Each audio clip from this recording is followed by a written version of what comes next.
Dans ce tour de l'interface d'administration, je vous montrerai ce qui est pour moi le plus important à savoir de base sur l'interface de Strapi. Pour le reste, je vous exhorte à visiter et à lire la documentation pour comprendre les différentes parties. Donc, la partie la plus importante, c'est le Content Type Builder. Il vous permet de créer les différents types de contenus que vous avez.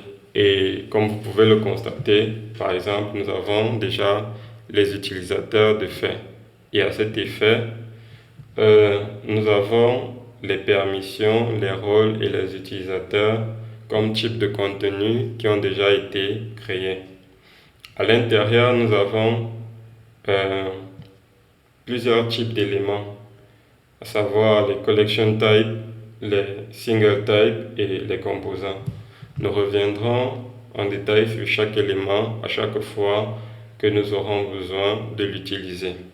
Donc, pour le moment, nous allons continuer notre visite. Ensuite, nous avons la Media Library.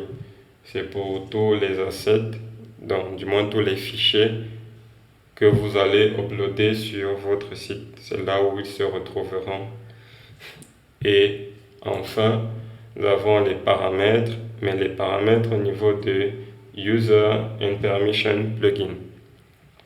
Donc, à l'intérieur, nous avons les rôles, nous avons les providers, les templates de mail et les paramètres avancés.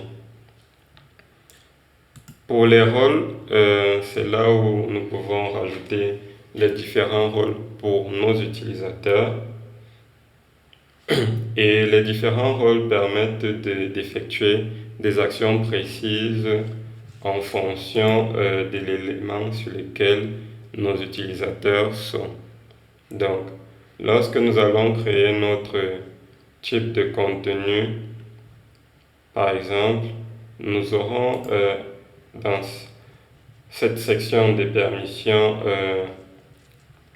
notre type de contenu et nous pourrons cocher les différentes actions que nous voulons que un utilisateur qui a le rôle public, par exemple, puisse effectuer. Ensuite, nous avons les providers et les providers sont importants au niveau de l'authentification. Si vous voulez utiliser un service tiers comme Facebook ou Twitter pour vous connecter ou pour que vos utilisateurs se connectent à votre application, vous pouvez venir là et activer le service en question. Vous aurez juste à renseigner les informations que votre provider vous donne pour faire ce genre de connexion là. De base, le provider, c'est l'adresse mail.